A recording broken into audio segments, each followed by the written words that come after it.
지난주 하루도 안 빼고 올랐던 원달러 환율. 이번 주도 상승으로 시작했습니다. 주간 거래 종가 1,477.1원. 올해 두 번째로 높은 가격을 찍었습니다. 계엄과 탄핵, 미국 관세 영향으로 4월 9일 1,484원까지 올랐다 6월 말 1,350원까지 빠지며 안정되나 싶더니 7월 이후 쉼없이 오르고 있습니다.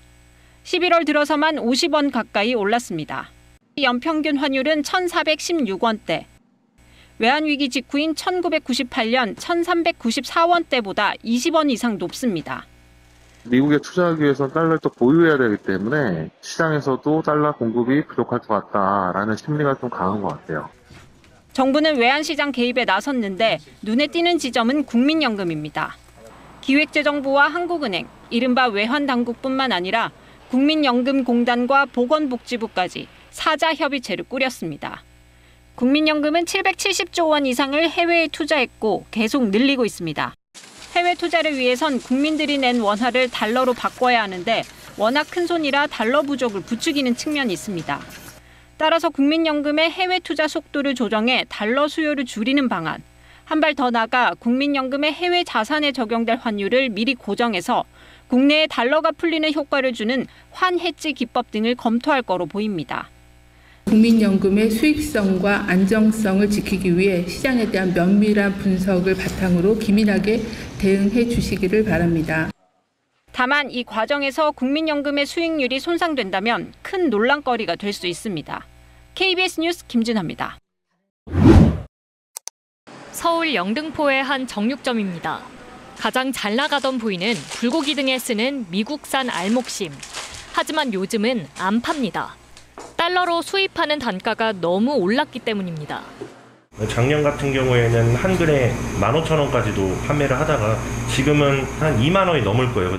대형마트 기준 미국산 소고기 가격은 지난해보다 10% 이상 올랐습니다. 한우와 가격 차가 줄고 있습니다. 한우의 반값이나 반값이 안 되는 가격에 저렴하게 구매하셨다면 지금은 맛있는 부위 같은 경우에는 거의 한 2등급 소고기하고 가격 차이가 거의 없어요. 면세점 찬스도 점점 줄고 있습니다. 개별 소비세 등의 면세로 인한 가격 혜택보다 달러 가격을 원화로 환산한 오름폭이 더 큰 경우도 있습니다. 달러가 높다 보니까 조금은 덜 사게 되는. 예전에는 반값으로도 살 수 있었다면 지금은 30% 정도? 환전소는 눈치 게임 중입니다. 달러 가진 이들은 환율이 더 오를까 싶어 최대한 소액을 환전합니다. 1,500원 간대 나중에 그러면서 조금만 바꿀 거야. 그리고 일부만 바꾼 사람들도 있고. 바꿔주는 환전소는 환율이 다시 내리면 환차손이 걱정입니다. 부담이 있죠. 갑자기 확 떨어지는 경우도 많아가지고. 달러로 월급을 받는 외국인 주재원들은 환율이 오른 혜택을 보고 있습니다. 달러 월급은 그대로지만 원화로는 체감소득이 늘었습니다. 주한미군이 대표적입니다. 1,300원 이후부터는 확실히 조금 체감할 수 있는 것 같아요. 또 외식을 한 번 더 할 수 있거나 아니면 이제 애들 간식 같은 거 사줄 때 조금이라도 더 사줄 수 있는 그 정도? 전국 주유소 휘발유 평균가는 1,800원 턱 밑까지 올랐습니다. 국제 유가보다는 환율이 올랐기 때문입니다. KBS 뉴스 최인영입니다. 같은 1달러를 한중일에서 환전했다고 가정해 보겠습니다. 위안화로 바꿨다면 환전액은 9월 이후 거의 그대로입니다. 엔화로 바꿨다면 이달엔 4.6% 더 받을 수 있고 원화로 바꿨다면 6.1%가 늘어납니다. 달러가 한국에서 더 비싸졌다는 얘긴데 최근 한국의 달러 유출이 유독 심하기 때문입니다. 그 이유 중 하나가 이른바 서학개미입니다. 올해 들어 지난달까지 한국인은 미국 주식 246억 달러 어치를 순매수했습니다. 외국인이 순매수한 한국 주식은 34억 달러 어치였습니다. 주식 사고 팔기로만 올해 이미 200억 달러 넘게 나갔다는 얘기입니다. 우리나라처럼 빨리 그리고 많이 해외 투자를 하고 있는 나라가 사실은 많이 없기 때문에 특히나 더 수급적으로 환율의 변동성을 키우는 것 같다. 무역 흑자가 쌓이면 달러가 풀리는 공식도 깨지고 있습니다. 올해 들어 지난달까지 흑자 누적액은 560억 달러가 넘습니다. 종전엔 이들 달러를 원화로 바꾸며 국내에 달러가 풀렸지만 요즘은 달러로 들고 있는 기업이 갈수록 늘고 있습니다. 어차피 미국에 투자할 돈이니 굳이 원화로 바꿀 필요 없다는 인식. 달러가 더 비싸질 수 있으니 환전을 미루자는 기대 때문입니다. 정부가 기업과 환율 소통에 나선 건 달러 환전을 늘려달라는 뜻입니다. 주요 기업들하고 제가 적어도 한 달에 한 번 정도는 아예 날짜를 좀 잡아서 소통을 좀 하려고 하는 그런 계획을 가지고 있습니다. 위안화와 함께 움직이던 원화가 올 하반기부터 엔화와 동조화되고 있습니다. 최근 일본은 경기 부양을 위해 재정을 200조 원 이상 풀기로 했습니다. 더 흔해진 엔화가 더 싸지면 원화 가치도 더 내려갈 수 있는 상황입니다. KBS 뉴스 김지숙입니다. 밤사이 뉴욕 주식시장에서 나스닥 지수가 2% 이상 오르는 등 주요 주가 지수가 일제히 상승했습니다. 주식시장에 온기를 불어넣은 건 크리스토퍼 월러 미 연방준비제도 이사의 발언이었습니다. 월러 이사는 언론과의 인터뷰에서 노동시장에 우려가 있다며 다음 달 금리 인하를 지지한다고 밝혔습니다. But the labor market is still weak and we're getting no evidence telling me it's rebounding despite what the jobs report for September said. I'm advocating for a rate cut at the next meeting. 월러 이사는 제롬 파월 현 의장 후임으로 거론되는 인물 가운데 한 명입니다. 그의 발언 이후 금리 선물 시장에서의 다음 달 금리 인하 전망은 80% 안팎으로 높아졌습니다. 다만 1월부터는 금리 조정이 좀 더 어려워질 수 있다며 그때마다 지표를 살펴봐야 할 것이라고 덧붙였습니다. 인공지능 AI에 대한 기대감도 힘을 보탰습니다. 최근 새로 내놓은 AI 모델에 대한 호평이 이어지면서 구글의 모회사 알파벳의 주가가 6% 넘게 오르는 등 강세를 보였습니다. 반면 AI 칩 제조회사 엔비디아 주가 상승률은 나스닥 지수 상승률에 못 미쳤습니다. 또 2008년 금융위기를 예측해 유명해진 마이클 버리는 자신의 소셜미디어를 통해 AI 거품론을 다시 한번 주장했습니다. 아마존은 이날도 우리 돈으로 70조 원 넘는 AI 분야 투자 계획을 내놨습니다.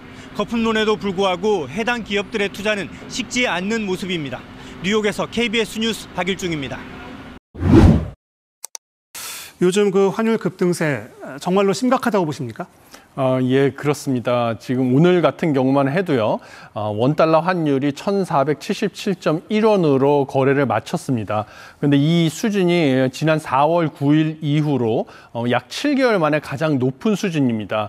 그런데 이것뿐만 아니라요, 우리가 주목해서 봐야 할 지표가 실질 실효 환율이라는 지표가 있습니다. 네. 실질 실효 환율은 무엇이냐면 우리나라와 그 거래 비중, 교역 비중이 높은 나라들, 주요 교역 상대국 별로 그 수출 수입의 비중별로 가중치를 두고요. 그다음에 각 국가의 물가 상승률의 차이까지 반영해서 우리나라의 그 실질 구매력, 교역 상대국 대비 실질 구매력의 비중을 가지고 가중평균한 환율 수준을 나타내는 지표인데요.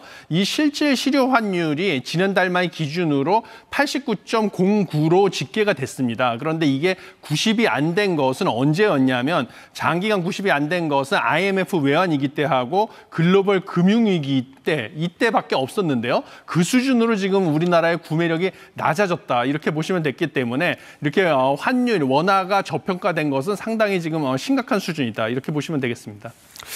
지금 상황을 같은 얘기긴 할 수 있습니다만 달러 강세라기보다는 원화가 특히 약세다 이렇게 말할 수 있는 거죠. 예, 그렇습니다. 지금 보시면 주요국 달러 지수, 주요국 6개 통화 대비 달러화의 가치를 보는 달러 인덱스 같은 경우는요, 100 근처에 있습니다. 그런데 원달러 환율은 1,470원대에 있는데요. 일례로 2022년에도 원달러 환율은 1,470원대였습니다. 그 당시에는 달러 지수가 110이었거든요. 네. 그런 거 보면 지금 달러 지수 대비 원달러 환율은 지나치게 약세를 보이고 있다. 그래서 원화가 약한 건데요. 네. 이것은 그러면 우리나라 경제의 고유한 원인, 약세를 유발하는 기초 체력이 약해졌기 때문입니다. 그 약해진 이유가 무엇이냐라고 하면 최근에 있었던 미국과의 관세 협상 결과로 우리가 미국에 있는 대미 투자 금액이 확정이 됐기 때문이다라고 보시면 되겠습니다. 그래서 원달러 환율이라는 것은 장기적으로 봤을 때는 한국과 미국 경제의 기초 체력에 의해서 장기 균형 환율 수준이 결정이 됩니다. 그런데 최근에 한미 관세 협상 결과 한국이 미국에다가 5천억 달러에 대해서 한국 정부와 한국 기업들이 10년에 걸쳐서 투자를 하는 것이 확정이 됐습니다. 이것이 한국 경제와 미국 경제의 기초 체력에 영향을 영향을 준 것이고요. 이것이 원달러 환율의 장기 균형 수준을 바꿨다 이렇게 보고 있습니다. 그래서 현재 원달러 환율이 상승하는 것은 장기 균형 환율 수준, 이것이 뭐 달러당 1,500원이 될지 1,600원이 될지는 아직 모르겠지만 이 장기 균형 환율 수준으로 수렴해 가고 있는 과정이다 이렇게 보시면 되겠습니다. 그러면 원달러 환율이 1,500원 선을 넘어설 가능성도 있다고 보시는 거네요? 예, 현재 이렇게 원달러 환율이 상승하고 있는 것을 보면 이 장기 균형 환율 수준으로 수렴해 가고 있기 때문에 1,500원 선을 돌파하는 것도 사실은 가능하다 이렇게 보고 있습니다. 실제로 국내 민간 연구센터에 따르면요, 내년에 원달러 환율 전망치 상단을 달러당 1,540원으로 전망을 한 곳도 있기 때문에 1,500원 선을 돌파할 가능성도 배제할 수 없다 이렇게 보고 있습니다. 이렇게 환율이 오르면 뭐 우리 거시경제 전반에 영향을 미칠 텐데요. 특히 물가가 걱정입니다. 예, 맞습니다. 지금 원달러 환율이 상승을 하게 되면요, 일단은 수입 원자재 가격뿐만 아니라 여기 수입하는 최종 소비재 가격이 즉각적으로 반응을 해가지고 이것이 물가 상승을 유발하게 돼 있습니다. 그래서 국책연구소인 KDI의 연구 보고서에 따르면요, 환율이 1%포인트 올라갈 경우에 이제 물가 상승률이 0.04%포인트가 올라간다라는 연구 결과가 있습니다. 네. 그래서 실제로 이것이 대표적으로 영향을 미치는 게 국내 석유류 가격인데요. 강달러의 영향, 그러니까 고환율의 영향으로 서울시의 휘발유 가격이 벌써 리터당 1,800원이 올라갔고, 그다음에 러시아 우크라이나 전쟁, 그다음에 고환율의 영향으로 인해서 밀가루 가격이 상승하다 보니까 대표적인 서민 음식이라고 하는 칼국수 가격 역시 지금 상승하고 있는 그런 상황을 우리가 보고 있습니다. 네, 그 원달러 환율이 오르면 수출의 호재다, 뭐 이런 얘기도 지금은 좀 옛말이지 않습니까? 예, 그렇습니다. 사실 뭐 완성 제품을 갖다가 수출을 하고 있는 자동차 같은 경우는 국내에서 뭐 부품을 중간재를 조달을 해가지고 그걸 조립을 해서 수출을 하게 되는 경우는 뭐 호재가 될 수가 있습니다. 그렇지만 상당수의 제품들이 외국에서 부품을 사가지고 그거를 조립을 해서 좀 수출을 하게 될 경우에는 외국에서 사오는 제품은 달러로 구매를 해야 되기 때문에 오히려 달러 표시된 중간 제품이나 부품의 가격이 상승을 하기 때문에 호재가 될 수가 없고요. 그다음에 대부분의 우리나라 대기업들이 이번에 대미 투자를 하기로 지금 약속을 하지 않았습니까? 그렇게 되게 되면 달러가 강세를 보이게 되면 대미 투자하는 금액이 올라가게 돼 있습니다. 그래서 이런 부분에서 오히려 손실을 볼 수가 있고요. 또 미국에서 현지 생산을 하는 경우가 있기 때문에 현지 생산하게 되면 현지 투자 금액, 그다음에 현지 인건비 이런 것들이 오히려 부담으로 작용을 하게 돼가지고 달러 강세, 원달러 고환율이 오히려 이럴 경우에는 악재가 될 가능성도 배제할 수 없다 이렇게 보고 있습니다. 네, 상황이 좀 심각하다고 보고 국민연금이 소방수로 나설 수도 있다, 뭐 이런 얘기도 있습니다. 이거는 어떻게 보십니까? 예, 저는 사실은 이 국민연금이 소방수로 나서는 것은 국민연금 고유의 기능이 있습니다. 국민의 노후 생활을 대비하기 위한 안전장치로서의 역할을 해야 되기 때문에 국민연금이 소방수로 나서가지고 환율을 방어하기로 했다가 만약에 손실이라도 보게 되면 국민의 노후 자금이 날아가는 것이거든요. 그래서 오히려 이 더 큰 피해로 다가올 수 있기 때문에 반대하는 입장입니다. 근데 국민연금이 소방수로 나선다는 것은 두 가지 기능을 할 수 있다라고 우리가 생각을 하고 있는 건데요. 첫 번째는 전략적 환해지입니다. 그래서 현재 보면 국민연금이 보유하고 있는 지금 외화 표시 자산들, 그 대표적인 게 뭐 미국의 주식이라고 볼 수 있죠. 그것의 약 10%를 갖다가 기계적으로 달러화로 바꿔가지고요. 그것을 갖다가 외환 시장에 공급을 하는 겁니다. 그러면 원달러 환율을 떨어뜨릴 수가 있는 것이고요.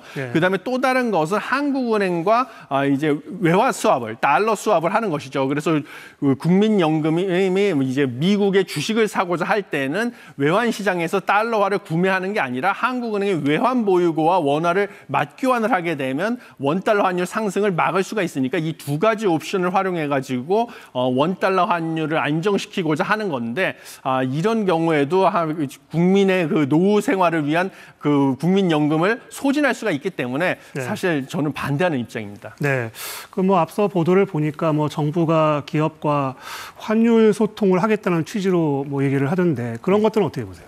예, 사실 뭐 기업에게 충분한 인센티브를 줘야지 기업이 자발적으로 하는 거를 저는 바람직하다고 보지 기업에게 강제적으로 뭐 수출해서 벌어들인 달러를 갖다가 원달러 환율 안정을 위해서 원화로 바꿔라 이렇게 요구하는 것은 바람직하지 않다 이렇게 보고 있습니다. 기업이 이번에 관세 협상을 돕기 위해서 1,500억 달러를 갖다가 트럼프 임기 중에 미국에 투자하기로 이미 약속을 하지 않았습니까? 그렇기 때문에 기업의 입장에서도 수출로 번 돈을 갖다가 달러로 가지고 있는 게 이득인데요. 이거를 갖다가 환율 안정을 위해서 원화로 바꾼다는 것은 나중에 대미 투자를 위해서 다시 달러를 사야 되기 때문에 기업의 입장에서도 부담이라서 기업이 자발적으로 할 수 있게 인센티브를 충분히 줘야 된다 이렇게 보고 있습니다. 네.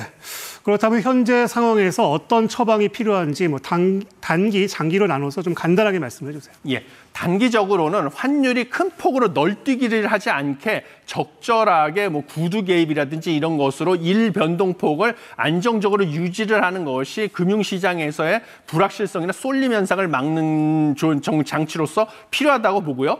장기적으로는 우리나라 경제의 기초 체력을 끌어올리기 위해서 결국은 국내의 기업들이 투자를 할 수 있게 투자하기 좋은 환경을 만들어주는 규제 개혁이라든지 이런 것이 필요하다라고 보고 있습니다. 네, 석병훈 이화여대 경제학과 교수였습니다. 말씀 잘 들었습니다. 감사합니다.